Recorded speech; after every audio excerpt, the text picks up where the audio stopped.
Absolutely. Yeah. Thank you so much for inviting me. I think our connection is a teeny bit glitchy, just FYI. I wanted to ask you, in 2023, you had the release of Violent Communication, and this year you came out with the single Ultraviolet. I wanted to ask you, if fans look for a full length this year? Ooh. I think we have a series of songs in the works. I don't know that they'll be released as a full length. I think that they're potentially going to be released as singles. So, um, we've basically been working on a couple different styles. We've been experimenting.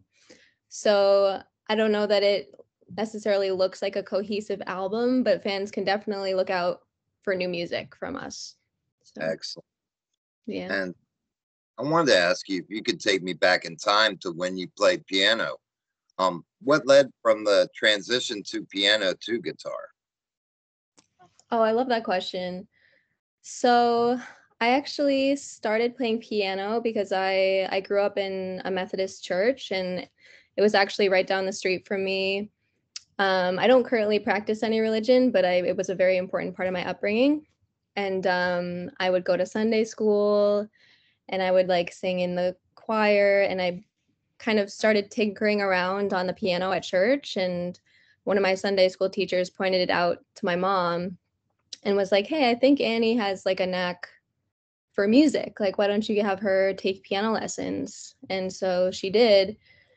And I played piano for something like I think 8 years about, from like second grade, like all the way into high school. Wow. And I played classical, I did ragtime, and then actually the first band I think to kind of introduce me to the idea of guitar was Hanson of all bands. Um, and I actually was really inspired by just like the three brothers making music together. And I was like, oh my God, the guitar playing is so cool. And I asked my mom for guitar lessons. So yeah, that was one of the first bands. I would also say Green Day and Avril Lavigne played a role in kind of gravitating me towards the guitar. Yeah. And as far as guitar gear, do you have a go-to for your sound? Hmm. Yeah, so I've experimented with a lot of stuff, and what I've really landed on is in the box plugins. And my favorite is like Neural DSP. So I use their software plugins. They're basically amp simulators. And I use the specific Gojira one. So I love the solo guitar tones I can use for that. So I'm not crazy when it comes to like actual cabinets and like real amps. I pretty much play in the box even live. Like I will use a Neural DSP like the box that they have, or I'll just plug in directly to the computer. So I like to keep it kind of simple for that reason. And speaking of Gojira, did you happen to see their intro to the Olympics? No, but oh my gosh, Danny, my fiance and other partner of Shadow Click, his mom was actually just telling us about that. She was like, "You guys got to check it out." So I will probably check it out right after this. Yeah, it's absolutely amazing. I mean, I watched it, I was just awestruck. That's amazing. I'm so excited to check that out. And as far as guitar style, what guitarists would you say have influenced your style? That's a great question. What guitar players would influence my style? I would say definitely Billy Joe from Green Day, first and foremost, because I pretty much learned almost every song off the Dookie album when I first heard it. I would say Paul Gilbert because I love his adaptations of classical pieces onto guitar because it kind of tugs at my love for classical from piano and like the dexterity I developed from that, and it translates it to the guitar in a way that I've always thought was interesting. And definitely the guitarist from Necrophagus, which I don't know if you know them, but they're like a technical death metal um, band, and it's very like he's like an incredible technical player, like crazy clean sweeps and like slides and like odd timing. And the guitar player has an interesting name. It's like, wait, what is it? It's something like Vogue or like it's like a very like interesting name, but I can't believe I'm forgetting it. I have to look it up. Hold on one sec. Sorry. Mohammed Sweetmez. I don't know why I got that mixed up, but he is one of the best. And I really took, I will say, a lot of like patterns of his and like translated it to my own. So I'm very influenced by his playing. And I saw you working with a unit that was more or less like a shortened guitar, just a fretboard. I wanted to ask you if you could speak on the creative process with that. Yes, so I think you're talking about the Instrument One, which is basically, it looks like just like a fretboard almost. And it's built by this company called Artiphon, who makes these just really innovative, forward-thinking instruments. And that one in particular is basically like a MIDI controller. So it's something you can just plug in via USB into your DAW, whatever it might be, and it can play MIDI. So it's not like an audio type of thing. It's you would plug it into a MIDI track, but then you can select any sound that you like. So to answer your question, as far as the creative process, I would say the most helpful thing about it is that, so obviously I like love electronic music, and that's like a big part of like ShadowClick sound. But I also have like that guitar brain where I want to like play a melody like the way that I would play a guitar. So playing piano doesn't quite feel the same or like work the same. So the coolest part about it, I would say, is that I get to think and like use like my finger dexterity the way that I would play a guitar, but then I'm able to use that MIDI function and I have all these different sounds. So it's really helped to just kind of expand, I think, the way that we create just different sounds. Yeah, it's like really, really fun. I would recommend it to any guitar player to try it out. Yeah. I also wanted to ask you on your take on the music industry today, and how do you see it in the future?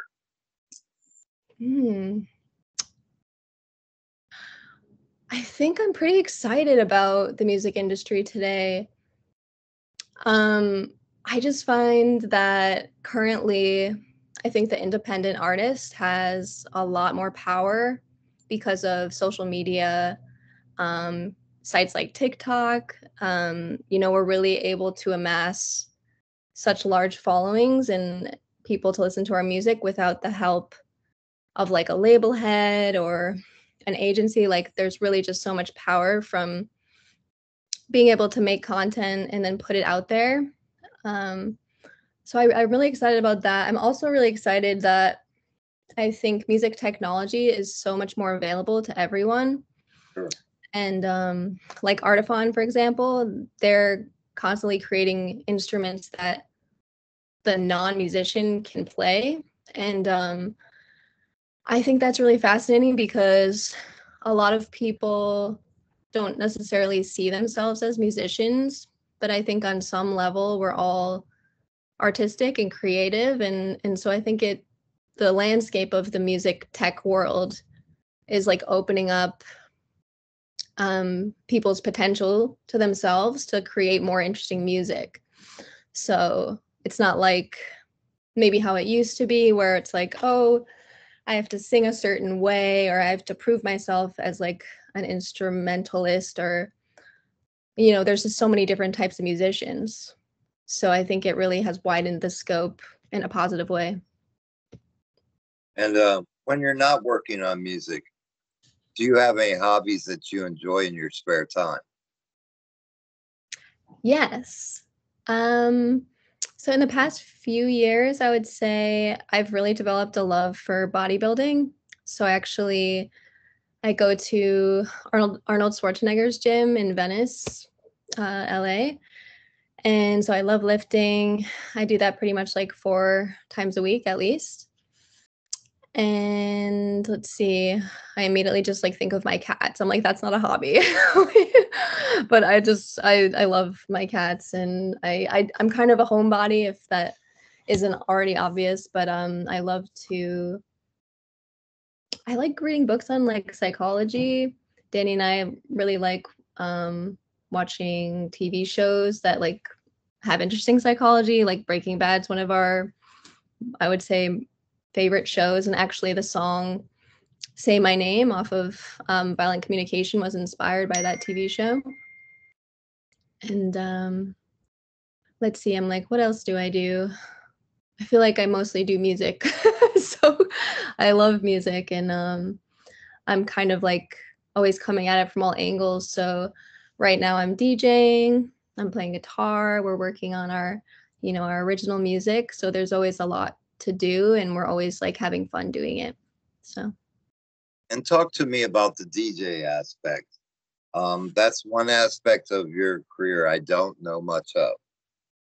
yeah, so the DJing aspect all started actually um, when Danny and I went to this festival called a Nocturnal Wonderland, and it's basically electronic music festival. So it takes place in San Bernardino, California, which is like this big open park area. And I don't know if you know much about the rave scene, but if you've never been to a festival before, I would highly recommend it at any age or likeness. Like, um, it's just this like really amazing community of people that love music, and it's almost like an Alice in Wonderland type of situation because the people are so like decked out in like these like really cool like almost like fantasy costumes, and there's like crazy lasers and lights, and the music is amazing in and of itself, but it's such a different style and feel than like a rock show Mhm. where um the community's developed so much that there's like a lot of songs that like belong to the community, and then a DJ could remix it in a completely different way, and then it's like a whole new song. So one of the exciting parts about DJing, I think, is mashups. So like you take a Lamb of God song and you throw it with like a Michael Jackson song, and then it becomes this like cool soundscape of like just different new and innovative ideas. And but you can dance to it, so it's it's just got so many cool flavors to it. And yeah, it's almost hard to explain, you have to like experience it. But um I am actually personally just starting to dig into the aspect of live DJing because Danny has for the most part taken that um space in our band to produce and to mix like our DJ set. So I've for the most part done live guitar, live singing, and then contributed with like some editing and some remixes, but he's kind of had the reins on that. But recently we found out that we're playing Nocturnal Wonderland, that first festival that we went to, come this fall, which is so exciting. It's kind of like this full circle moment. And so we're both kind of like working on our skills. I'm working on my skills as a live DJ, and we're really just going to bring like the best show that we can. And it's coming up in September. So, And along your musical journey, what do you feel has been the best advice that has been given to you along the way? mm, I would say the best advice anyone's given to me, and I've heard it around, so I wouldn't say it comes from one person, but I would say follow your instincts tenfold when it comes to the music that you want to make, because it's very easy for people who even have like a good intention to like sway your perspective and to sway your artistic vision. It's very easy for that to happen, especially when you get into the industry aspect, I think, of music, because it's like people are trying to make money and people are trying to see where you fit. But the person I think that knows that best is yourself. And so to really trust yourself when it comes to creating, and don't be afraid to make music that's weird. I wouldn't be afraid. Just make music that you personally love, and then push forward with that, because you're going to be like the most satisfied artistically, and ultimately I think make the music that you're meant to make. So And if you could pick your favorite band or artist to open for you, who would it be? oh, to open. Hmm. So it's an interesting question, because I actually love so many pop artists right now, and I feel like I would be opening for them, or we wouldn't really fit on the same bill. There's these two female artists that I really love that sound nothing like me, so you probably will think it's funny, but Snow Wife and Blood Nymph, and they're just these like really, I think, eclectic and like badass women who are like making music similar in the vein of Kesha, but definitely each their own. And I think that they both have just like really owned like their identities, and I think that they are just themselves, and I think that that's like the best Sure. type of artist. I don't know how we would look on a bill, because I think we're a little bit heavy and they're definitely more pop centric, but it could be fun. You never know. Yeah. And lastly, I wanted to ask you if you could give a message to your fans, what would that message be? That message would be, thank you so much for listening. You have no idea how much the support has helped me over the years. I would say like every comment and every ounce of support has like really allowed me to continue moving forward. And it's like, if I could like respond to every single person, I really would, because it's for Danny and I, it can be a struggle to continue to push forward after so many years, and just with like the ups and downs of an artist's journey. I think the fans really make it possible, and they make us want to keep going. So it would just be a thank you, lots of gratitude. Well, I'd like to take a moment to thank you personally for expanding my horizons as a listener. And I've really grown to enjoy your music. And it's provided me much great times and great joy. And I wanted to speak to you personally about it because you really have, you really truly have expanded my horizons. If you Wow. see my catalog, it's mostly metal interviews, and this, your creativity really stands out to me. Wow, that means so much to me. Thank you. And I'm so grateful that you shared that. That's literally like, it means so much, and just it's something that I really feel like is like a purpose of mine, and I think Danny too, to like help, just to help expand, and so we can all enjoy more music. And thank you so much for having me. I really appreciate the invitation to have the interview with you. Well, thank you, my friend, and you have a great rest of your day. And I look forward to new music when it comes out. Thank you so much. I hope you have a great rest of your day too. Thank you. All right. Bye, Bob. Bye.